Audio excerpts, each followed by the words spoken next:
Hey y'all, so I am Jeannie. I am here for just to share my love for infrastructure with you. I have a background in water management, engineering, filtration, remediation, but it all boils down to my pursuit and my love for public infrastructure. You know, some people love Marvel and they love makeup and they love all that, but I get excited when I see construction signs. And you know, at first I was a little I was like, ooh, no one needs to know that, but like I'm gonna just share, all right? Especially seems like everybody has questions.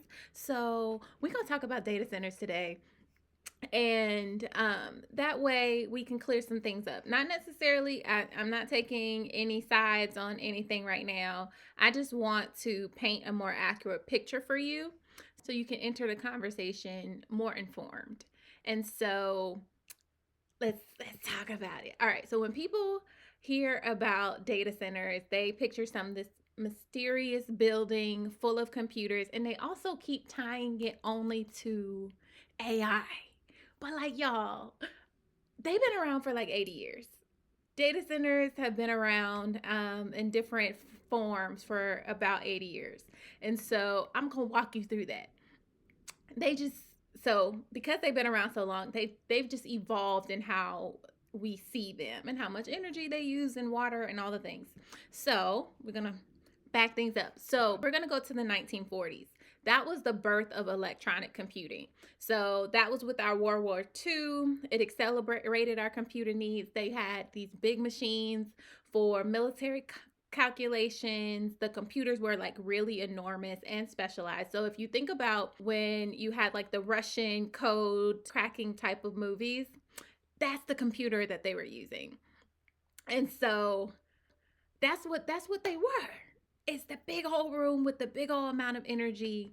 And they were just faster ways to compute your trajectories, codes, engineering problems, more than just doing them by hand. And so they were a room full of equipment, not like some personalized computers. And then we went to the era of human computers. This is 1950s. And this is when whole teams were seated to do the math, punch cards, work at the government and research institutions. And this was the rise of our mainframe systems. And so a lot of our human computers, they were often women, and they would do these very advanced calculations by hand. And I think of Hidden Figures when I think of human computers, and we were able to kind of see into that. They had the human computers, and then machines started to come up. IBM started to build larger mainframe, and but those were expensive, delicate, massive, and they only lived within like a room for like the computer. And so it's not like, remember, we talking about data centers, not computers. So we have our little place in the war room, and then we have like this really dedicated space in your other rooms for this big computing machine. By the early 1960s, computing demand had exploded during the space race. And so this is the era when you see some brilliant mathematicians like Katherine Johnson to calculate flight paths for those NASA missions to go around the earth. And so a lot of these calculations were still being checked and done by people because the machines weren't as reliable. And so then they started to remove from their rooms of human computers to mostly computers. And so now we got on the moon, and that began to normalize what computation systems were. So that was our 1940s, 1950s, 1960s. All right, so let's go to 1970s. This is part two. So this is the rise of our corporate IT. Like, you know, when people say, oh, I work in IT, you'd be like, mm-hmm. But you don't really know what that means. That could mean anything. So this is the rise of IT. So banks, the government, utilities, and companies like IBM have began to get a whole lot bigger. And so these rooms had raised floors and cooling systems and a dedicated IT staff. I'm going to try to put a picture somewhere so that you can see what we've seen in like movies, but we didn't really know that that was their front form of a data center. Okay, y'all, you see, I'm excited. I'm excited. Okay, so then before 1970s, 80s, 90s, every company had what we called a computer room. And then banks, utilities, government agencies, they all needed a centralized place to process their really large amounts of data. And so this is when the word data center started to take shape. You go to the data center and you go do your little work over there. And so but it's still behind the scenes, business critical, and still invisible to the public. All right, we are in part 3. So this is the early digital era. So we're talking like the 1990s. That's when I came about. To the 2005s. Now, y'all, we was here. We was here. This is when the internet became mainstream, and like you started getting emails. You've got mail, and your documents started to be digitized. So all them little paper records, they began to get scanned, and then you started using PDFs and other digital storage instead of those really big filing cabinets. Now some of our older companies still got those filing cabinets and haven't fully scanned everything over, but I'm a mind my business. And so, but essentially the internet hit and everything changed. They're not just storing your numbers or doing calculations. They're being like emails are being stored, documents and images, and people, when they start scanning their paper files, sending attachments and moving from cabinets to servers, it does it it's more than just a big shift. That is when data exploded. Like we just started seeing all the things, exponential growth. So this was like the 1990s to 2005. And so when we're looking at this massive amount of growth, I want you guys to continue to think about the fact that you might send an email. However, if they go and archive, like that data is still being saved somewhere. Okay. They got to have the big computers because it's being saved somewhere. You're going to need that later. Okay, so now let's go to 2005 to 2015. Y'all, a lot happened. A lot happened in that time frame. So we had Amazon Web Services got launched, and then we had smartphones.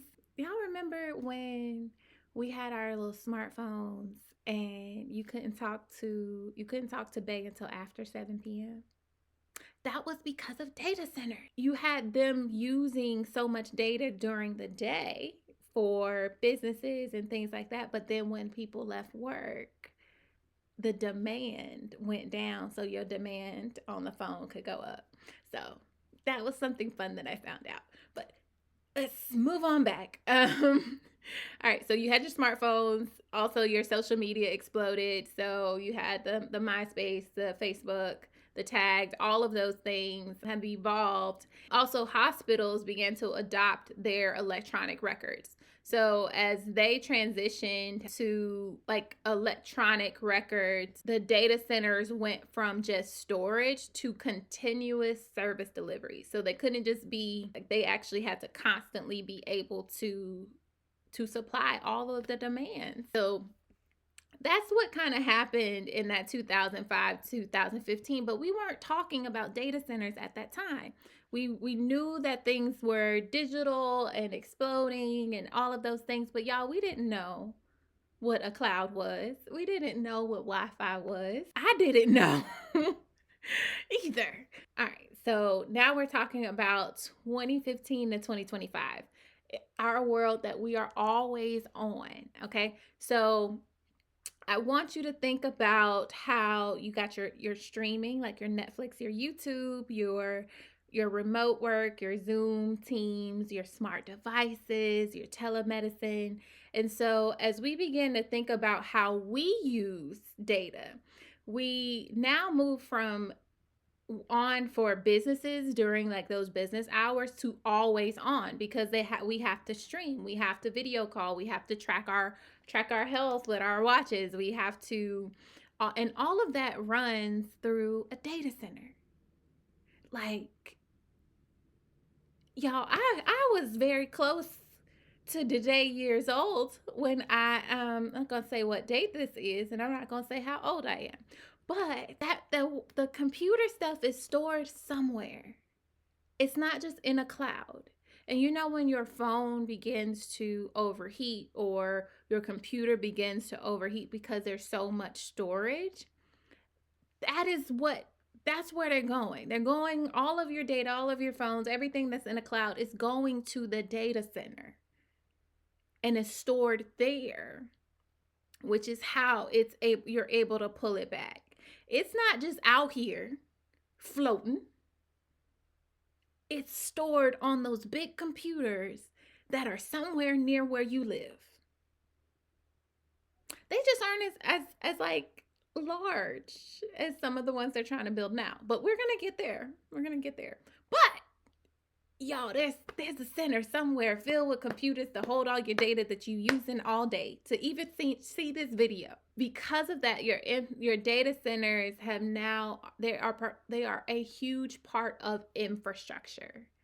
And rather on and infrastructure is essentially how the services that we use in order to function as a society. Before, they were just like an added service, an optional service, but now they have began to be so integrated.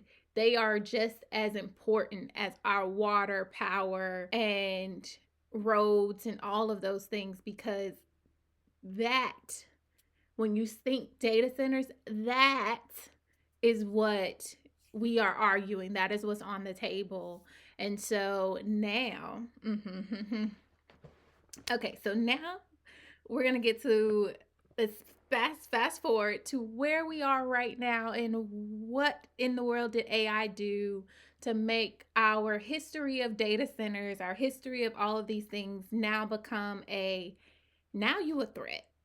That's where we have AI, where your data centers are not just storing information anymore. They are processing at a massive scale. That's why you're noticing them. They need the land, the water, the power, and now that's what's driving them. They are industrial infrastructure at this point with the community impact. If they were just industrial and they was like, I'm gonna keep my resources to myself, that would be one thing. However, now they need to share, and that's what makes it a little testy.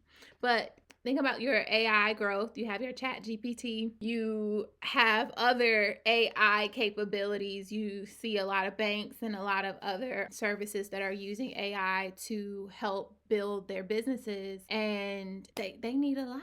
But their usage, before it was only a certain amount, but their usage and the need is so much more apparent. I just wanted to bring you guys into my little exploration in data centers and infrastructure. Like I mentioned before, I have a infrastructure background with management and strategic planning and governance. I learned how to do that with our water infrastructure actually, but a lot of infrastructure management is similar across different different avenues, like water and transportation and electrical.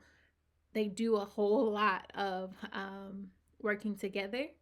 And as you can see, a data center can really scoot on up against a water utility and cause some other problems. But I just want y'all to know that when you see a data center being built in your area, it's not random, and they didn't just arrive. It's a result of decades worth of change, from your paper files in your file cabinet to your cloud computing and smartphones to the invention of AI. And the real question isn't why are they there, it's do we understand them well enough to make good decisions about them? Because I believe that a lot of our misconceptions are going to turn into missed opportunities. It also gets us upset about the wrong thing because y'all, we've been using data centers for a little bit, And so I will be sharing more about data centers, but also about infrastructure in general on this channel. Please subscribe if you're interested. If you're not, then thank you for watching. I'm still going to post so that I can share my love for infrastructure with you. Bye.